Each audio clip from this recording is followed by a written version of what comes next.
Sidak Teko. Siaran mendadak ketemu tokoh. BNN Kabupaten Sleman. Oke, halo, selamat berjumpa kembali Sobat BNN Kabupaten Sleman dimanapun berada. Saat ini, di episode kali ini, Sidak Teko BNN Kabupaten Sleman, siaran mendadak ketemu tokoh. Episode kali ini juga luar biasa sekali, dengan pakaian adat Jogja tentunya. Karena kebetulan ini waktu kita sidak di pagi hari ini adalah kita menyidak di kantor Kemenak Kabupaten Sleman ya. Ini kebetulan adalah Kemis Pon, jadi setiap Kemis Pon nih kita pakai pakaian adat Jogja Mataram seperti itu. Dan kita hari ini menyidak satu tokoh di kantor Kemenak Kabupaten Sleman di episode yang saat ini bersama dengan beliau Bapak Sangaji. Beliau adalah Kepala Subbagian Tata Usaha Kantor Kementerian Agama Kabupaten Sleman. Langsung saja kita sapa beliau.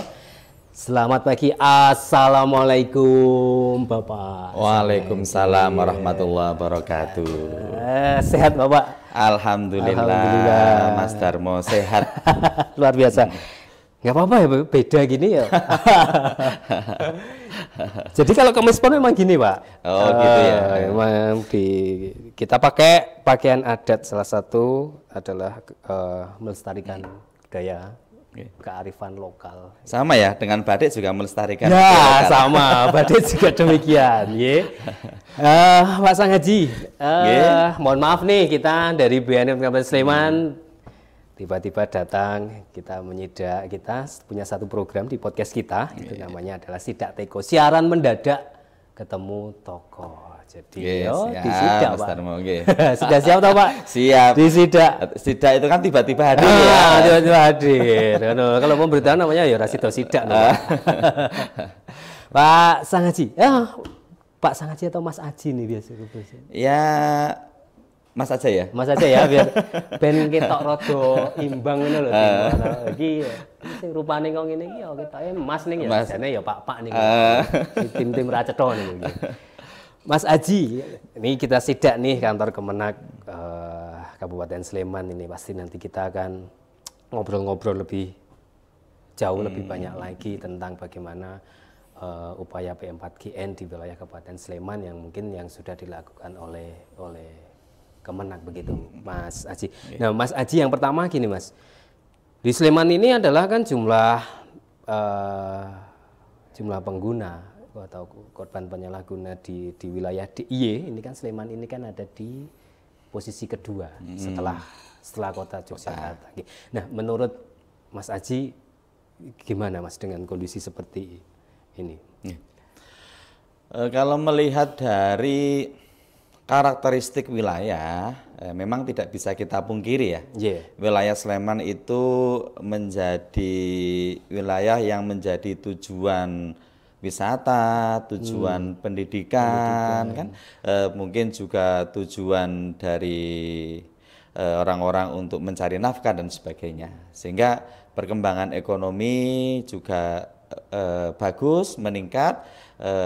Kemudian juga mereka yang menetap di Sleman juga meningkat dari luar yang menempat di Sleman melalui kos-kosan ataupun rumah tinggal di pesantren dan sebagainya. Karena karakteristik wilayah dari Sleman ini sendiri memang memiliki potensi ya, memiliki potensi bertemunya berbagai orang dalam satu wilayah yaitu ada di Sleman. Sehingga tidak bisa dipungkiri seperti itu. Nek boleh dibilang ya kayak se-Indonesia nih Pak. Se-Indonesia.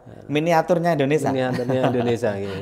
Di kabeh sing arep sekolah yo ning Sleman. Nyebut gawe yo ning Sleman. Memang apa kayak jadi tujuan utama di anu gitu ya. Nah, Mas Aji, ini kan kita bersama Kemenak nih. Bersama Kemenak yo kita berbicara, ayo, misalnya dari segi pandangan dari agama Islam dulu lah, misalnya kita langsung tes sih. Langsung minggu iya. Aku jenenge sidak ya langsung tes ngono iki. Kalau Mas Haji secara Islam bagaimana sih ini melihat hal ini dengan korban penyalahguna yang ada nggak hanya di wilayah Sleman aja, secara seluruh di Indonesia lah terutama kayak gitu, gimana Mas? Kalau dalam agama Islam bahwa penggunaan narkoba, ya, kalau penggunaan itu kan berarti ada yang mengedarkan dan sebagainya dengan berbagai rangkaiannya. Nah, ono sing tuku ya mesti ono sing tuku mesti dodol kan. Ono sing memproduksi juga. Maka seluruh terkait yang dengan itu adalah berhukum haram.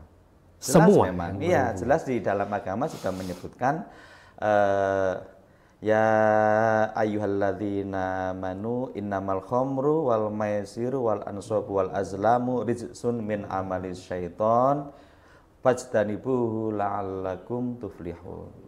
Artinya, Pak, ya bahwa di situ ada perintah yang secara tegas menyatakan bahwa khamr, berjudi, kemudian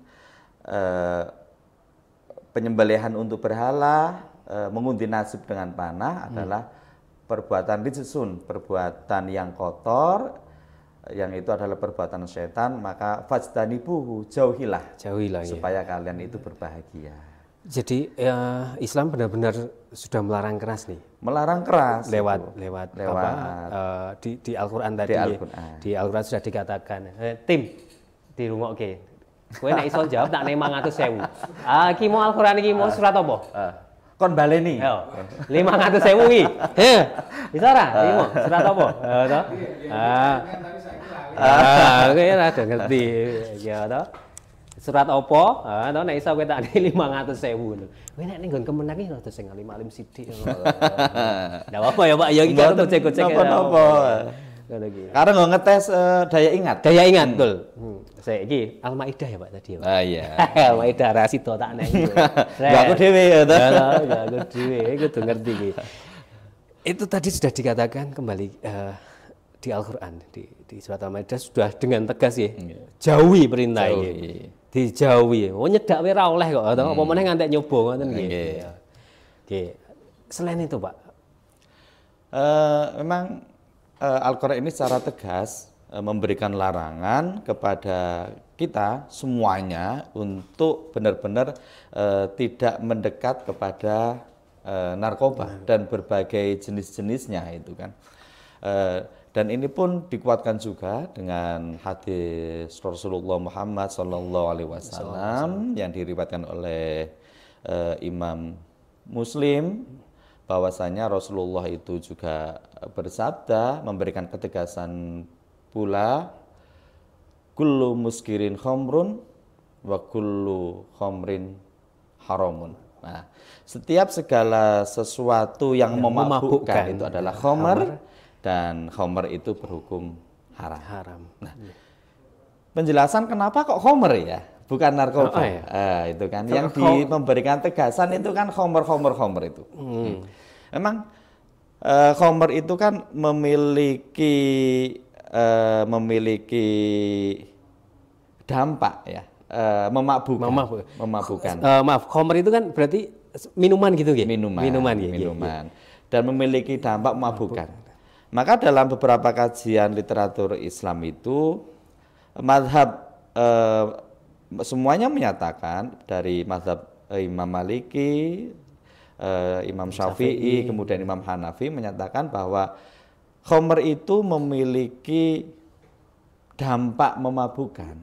Yang diambil ilatnya adalah memabukkan itu, sehingga zat yang memiliki dampak memabukkan itu dimasukkan ke kategori khamr itu tadi. Termasuk dikiaskanlah kepada khamr itu, termasuk di dalamnya narkotika dan berbagai jenis-jenis zat adiktif lainnya, sehingga dikiaskan kepada sesuatu yang memabukkan, maka sesuatu yang memabukkan itu berhukum haram.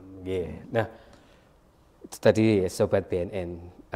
Buat Sobat BNN yang dimanapun berada tadi, bahwa sudah ditegaskan di Al-Quran juga dari segi pandangan agama Islam di Al-Quran juga ditegaskan di situ bahwa perintah untuk menjauhi khamr. Kemudian tadi juga ada hadis Nabi ya Mas Haji ya, hadis Nabi Muhammad SAW yang juga intinya adalah semua yang berbau khamr, yang memabukkan, mempunyai efek memabukkan, termasuk narkoba, itu sangat dilarang di agama Islam.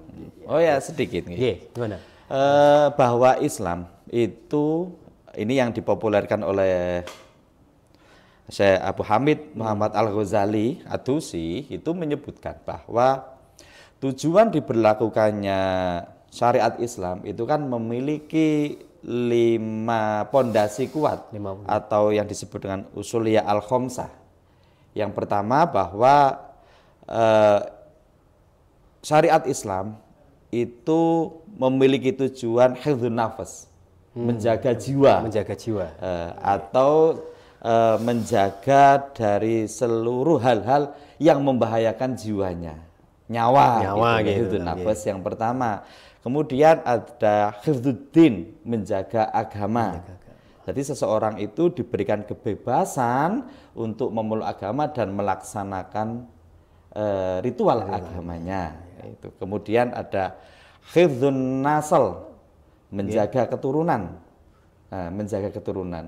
Jelas bahwa agama Islam itu memberikan hak keberlangsungan hidup kepada seluruh manusia. Yang keempat adalah hifdzul akal, menjaga pikiran. Menjaga pikiran. Artinya kesehatan secara pikiran itu sangat diperhatikan oleh agama Islam. Kemudian yang terakhir adalah hifdzul mal, menjaga harta benda. Coba kalau kita bayangkan pengguna narkoba atau mereka yang memanfaatkan khamr, minuman keras dan sebagainya yang kemudian menjadi problem dalam kehidupannya, mereka lima-limanya juga kena semua. Dia tidak mempertahankan nyawanya, tidak mempertahankan akalnya, agamanya, anak keturunannya, rumah tangganya, hartanya. Mahal enggak narkoba itu? Ya mahal sih Pak. Pernah beli Pak? Yo enggak sih. Artinya ya enggak murah gitu. Enggak murah ya? Enggak murah. Karena memang mahal. Coba kalau kita menggunakan narkoba, jelas beli. Jelas. Enggak mungkin nemu di jalan kan? Ngeluarkan uang. Uangnya kan enggak sedikit. Kalau tidak memiliki kemapanan secara ekonomi, jelas rusak ekonominya. Jelas. Gajinya enggak cukup untuk memenuhi hasrat kan, untuk mengkonsumsi itu termasuk narkoba. Tadi bisa untuk yang tidak menjaga rumah tangga. Kalau udah punya rumah tangga, membentuk keluarga, sudah membentuk keluarga, membentuk rumah tangga, banyak anggaran atau uangnya, gajinya lah ya, digunakan untuk pembelian untuk mengkonsumsi narkoba, minuman keras dan sebagainya dengan nilai yang besar, jelas ekonomi yang lain kan rusak. Nah, itu. Maka ekonomi itu sangat diperhatikan dalam agama Islam.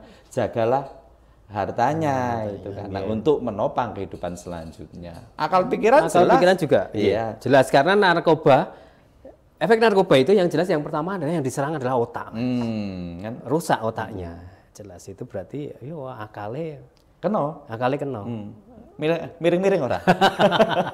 Ya itu kalau sudah efeknya lebih jauh itu Mas Haji. Jadi efek-efek. Terus apa tadi ya? Akal, keluarga, turunan, nyawa, agama, kemudian harta benda jelas. Karena narkoba itu tidak orang murah lah. Nah,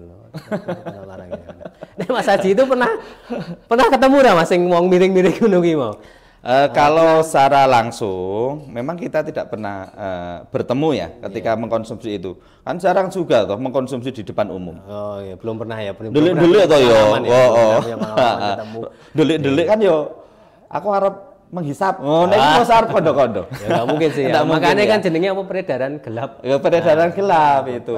Nek terang berarti kan peredaran terang namanya. Apa iki? Terang-terangan terang-terangan itu. Jadi engko jenenge rawe 4GN ini ya, Pak.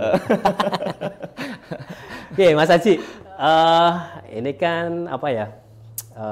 BNN Sleman kita kan pernah MOU ya antara BNN Sleman dengan Kemenag. Nah, sejauh ini apa aja sih Mas Haji yang sudah dilakukan oleh Kemenag Sleman khususnya dalam upaya P4GN di wilayah Kabupaten Sleman ini, Mas?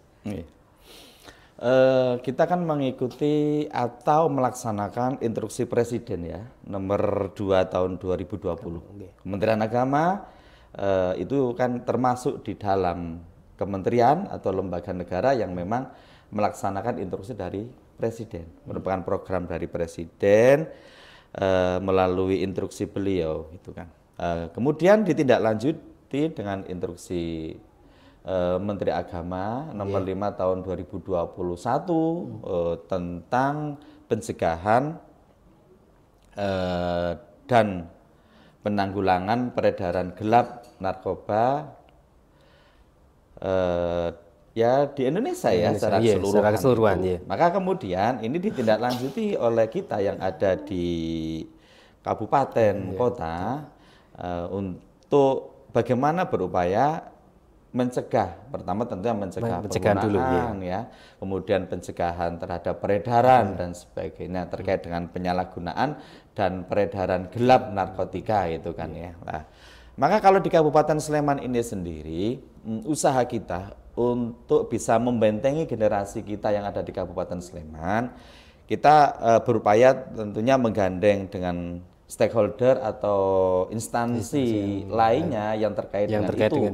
BNN jelas, polisian jelas. Kemudian kita juga melibatkan tokoh-tokoh agama karena kita juga punya penyuluh-penyuluh agama. Tidak hanya penyuluh agama Islam, penyuluh agama yang lain juga ada. Sehingga disitulah kemudian kita melakukan pencegahan. Artinya secara terus-menerus kita memberikan sosialisasi, memberikan pembinaan, himbauan, pendampingan kepada masyarakat secara umum melalui program-program yang ada di Kementerian Agama. Juga kita masuk kepada lembaga pendidikan. Nah, ini kan penting juga. Mereka generasi penerus bangsa, generasi muda yang ada di lembaga pendidikan. Kita punya madrasah. Nah, itu kan yang di bawah Kemenag. Nah, di situ pun kita memberikan himbauan, memberikan sosialisasi, bahkan membentuk satuan satgasnya. Satuan tugasnya ya untuk bisa memberikan sosialisasi dan juga pencegahan di lingkungan lembaga pendidikannya masing-masing. Ya, karena memang di usia-usia sekolah di SD itu ya memang tingkat-tingkat kerawanan itu ada di situ, lebih-lebih di tingkat SMP lah. Kalau sanawiyah ya Pak ya? Ya, kalau di kita sanawiyah. Terus selain itu Pak, selain tadi pencegahan itu ada yang lain lagi Pak yang sudah dilakukan oleh Kemenag? Ini juga mungkin kerjasama juga dengan BNN ya, bahwa ada juga lembaga-lembaga pendidikan keagamaan kita ya, yang juga fokus pada bagaimana kemudian membantu saudara-saudara kita yang sudah terkena. Istilahnya rehabilitasi ya. Rehabilitasi itu ada lembaga pendidikan ada di pesantren itu kan. Lembaga pendidikan pesantren berupaya juga untuk mengembalikan seperti semula mereka yang selama ini menggunakan atau mengkonsumsi narkoba atau kecanduan dengan hal-hal selain narkoba, karena tidak hanya narkoba juga ya yang berdampak berefek terhadap kecanduan seseorang sehingga merubah karakter, sifat, perilaku kesehariannya. Nah, itu memang pesantren-pesantren kita ada yang fokus terhadap melakukan rehabilitasi seperti itu. Jadi ada pesantren yang melakukan hal itu. Itu tuh pesantren di bawah Kemenag juga, Pak? Iya, di bawah Kemenag juga. Kalau di wilayah Sleman? Di wilayah Sleman juga ada. Ada di mana, Pak? Di mana itu? Di Pakem dan juga ada di Melati. Kita juga pernah dengan BNN juga berangkat ke sana, atau ketika pesantren itu mengadakan kegiatan, BNN juga dilibatkan untuk hadir di sana. Untuk bisa melihat perkembangan bahwa saudara-saudara kita yang direhabilitasi di sana itu sudah memiliki kemajuan, kesadaran dan sebagainya untuk berhenti secara total. Berhenti secara permanen. Gitu. Jadi Sobat BNN ternyata di Kemenag ini juga ada pesantren yang di bawah Kemenag, yang dinaungi oleh Kemenag itu, yang memang di situ merehabilitasi korban penyalahguna narkotika dan juga korban-korban pecandu yang lain. Seperti itu ya Pak. Ya. Kalau gini Pak, saya kan juga sering berkolaborasi nih dengan Kemenag. Kalau dalam hal ini di luar konteks BNN itu saya sering berkolaborasi dengan KUA. Ya. KUA terutama KUA Kapanewon Sleman. Saya sering berkolaborasi dengan beliau Bapak Dr. Andes Haji Sukirman dan juga dengan beliau Bapak Aris. Kepala KUA-nya beliau itu ya. Oh, kepala KUA. Kolaborasinya itu apa? Ya, kebetulan kan mendaftar nikah? Saya kan job sampingan selain ini ya, adalah MC wedding. Kebetulan kalau ada wedding di wilayah Kapanewon Sleman, terus beliau yang petugasnya dari KUA, nah gitu kita sering berkolaborasi. Jadi ini sekaligus promosi. Yo, bisa toh Pak, kita sepantas. Nah gitu, memberikan semacam himbauan kayak nasihat itu. Nah kita ke Kemenag itu katanya ada ya yang untuk itu pengantin-pengantin. Memang ada program yang dilaksanakan oleh KUA Kapanewon itu mereka dengan pesertanya itu dari para calon pengantin. Kita punya program bimbingan perkawinan untuk calon pengantin. Pembekalan gitu. Karena bagaimanapun dalam usia muda ya kita sampaikan dalam usia muda itu karena secara umum orang menikah pertama kali itu kan dalam usia muda itu. Kalau yang setelah itu menikah yang berapa kalinya ya udahlah itu kan. Maka dalam usia muda itu kita kasih pembekalan, kita kasih penguatan terhadap mereka peran-peran sesungguhnya dari pembentukan keluarga. Pondasi keluarga itu seperti apa? Dan salah satunya adalah menghindari hal-hal yang nantinya akan merusak perjalanan atau keberlangsungan keluarga. Salah satunya mengkonsumsi narkoba itu. Hingga kita sampaikan juga itu. Disampaikan juga di bimbingan perkawinan itu. Terus bimbingan perkawinan itu sifatnya wajib gitu Pak? Wajib. Berarti itu ya harus semua ya. Mereka harus tahu dan dengar itu ya. Harus tahu. Oke, tim. Bro sesuk nek arep mantenan kuwi tim ra cetha iki, Pak. Jadi memang sebelum memasuki jenjang perkawinan itu ya disangoni kayak gitu ya, Pak ya. Karena ya tadi di poin yang ke berapa tadi yang termasuk menjaga keturunan. Apa kan, tadi Pak? Hifdzun nasl. Hifdzun nasl itu menjaga keturunan juga termasuk dalamnya menjaga keberlangsungan keluarganya itu kan. Iya, penting sekali di situ. Nah, saya juga kalau pas di acara akad nikah kayak gitu itu bareng dengan KUA Kapanewon Sleman khususnya beberapa kali di Kapanewon Sleman, juga di Kapanewon yang lain kolaborasi kadang menyampaikan tidak hanya darurat narkoba nggih. Kalau dari beberapa dari kau kemarin katanya mengatakan juga darurat pinjol. Pinjol sama judol kayak gitu. Nah, kayak gitu-gitu. Jadi mereka menyampaikan itu terus kemudian saya waro-waro dari BNN menyampaikan. Wah, kaget Ibu. MC ini kok BNN. Kondang tenan nih. Kayak gitu-gitu. Memang darurat pinjol sama-sama kan ya, Pak? Sama-sama memiliki dampak akan merusak juga ya. Pinjaman online, kemudian judi online, narkoba dan sebagainya kan memiliki dampak yang akan merusak itu. Merusak segala hal. Ekonomi jelas. Pinjol juga merusak ekonomi. Kemudian kalau judol juga sangat merusak ekonomi. Maka sangat sekali dilarang untuk keterlibatan khususnya ASN malahan ataupun secara keseluruhan masyarakat, secara umumnya itu menjauhi hal-hal yang bersifat akan merusak segala tatanan kehidupan. Itu tadi. Narkoba jauhi, pinjol juga jauhi, judol itu juga jauhi. Pokoknya itu ketiga hal itu harus benar-benar jauh. Sobat BNN tadi disampaikan oleh Mas Aji, judol jauhi, pinjol jauhi, narkoba jauhi. Nah seperti itu untuk mewujudkan hidup sehat tanpa narkoba, menjadi Sleman yang bersinar, bersih narkoba kayak gitu. Atau kok ora tepuk tangan tadi. Ibu yang rangkai kata-kata sangel lho ora tepuk tangan. Time ra jelas ini. Mas Aji. Nggih. Ada tadi disampaikan juga bahwa beberapa sekolah di bawah Kemenak kayak Sanawiyah, Aliyah kayak gitu ya ada itu. Nah, ada nggak sih Pak di sekolah-sekolah yang di bawah Kemenak itu yang siswanya menjadi korban penyalahguna itu sudah pernah ada kasus belum Pak?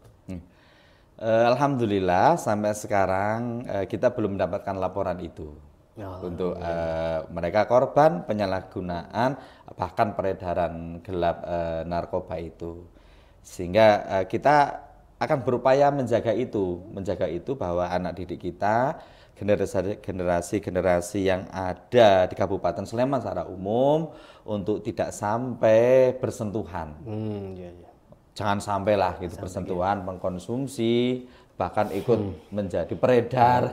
Jadi pengedar ya. Pengedar itu kan jauh sekali itu. Kita berupaya untuk menjaga itu. Alhamdulillah sampai saat ini sekolah-sekolah yang di bawah Kemenak belum pernah ada laporan pengguna itu. Bahwa kita juga sering kok sidak juga seperti ini gitu kan. Ke sekolah-sekolah itu juga. Sekolah-sekolah itu kan terlihat dari ciri-ciri secara fisik, secara mental mereka yang menggunakan seperti itu kan terlihat.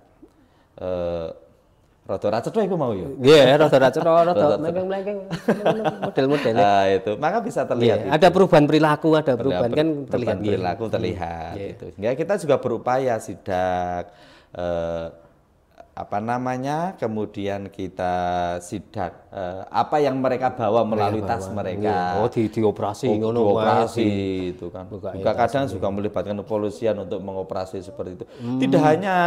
Tidak hanya narkoba ya. Tidak hanya narkoba aja yang kita juga melibatkan kepolisian juga itu ya. Dan juga tokoh agama ataupun yang lain untuk melakukan pembinaan atau pencegahan terhadap siswa-siswa kita. Tidak hanya itu juga kita juga memeriksa ya terkait dengan bawaan mereka bawa senjata tajam kenakalan seperti itu. HP dan sebagainya. Kalau HP kan sekarang juga semuanya bawa ya. Udah semua sekarang karena menjadi kebutuhan untuk menunjang pendidikan. Tapi yang senjata tajam, penggunaan HP, pemanfaatan teknologi inilah yang juga kita pantau. Karena peredaran gelap narkoba itu kan juga lebih banyak memanfaatkan media sosial ya kan, cara online penjual pembeli itu kan, itu secara online, sehingga perlu juga diperiksa HP-HP anak didik kita. Ya ini juga himbauan juga ya untuk kita, keluarga kita ya. Pemanfaatan IT melalui HP digital juga harus diawasi terhadap anak-anak kita, keluarga kita, supaya kita benar-benar steril, karena peredaran juga lebih banyak menggunakan alat-alat komunikasi seperti itu. Jadi lebih diawasi dari penggunaan alat komunikasi dan sebagainya, dan juga mungkin harus lebih bijaksana juga gitu Pak dalam kayak gitu. Nah Mas Haji, terakhir nih sebelum kita akhirnya di episode kali ini Mas Haji, boleh bagi dong tips-tipsnya buat sobat BNN yang menyaksikan podcast kita ini, bicara nih ya agar terhindar dari penyalahgunaan narkoba ini menurut Mas Haji nih. Sobat BNN ya, bahwa seseorang itu yang menjadi pemakai itu karena dulunya pernah coba-coba.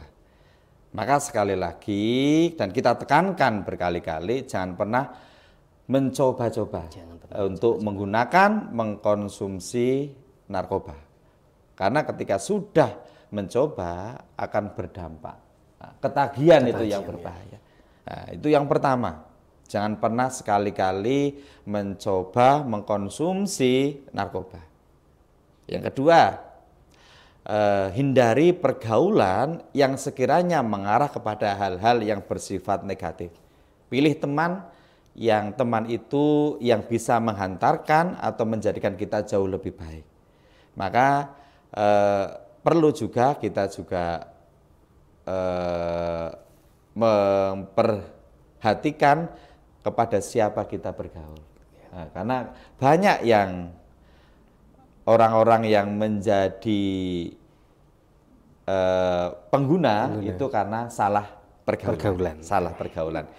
Yang ketiga, jadikanlah keluarga kita menjadi keluarga yang bahagia.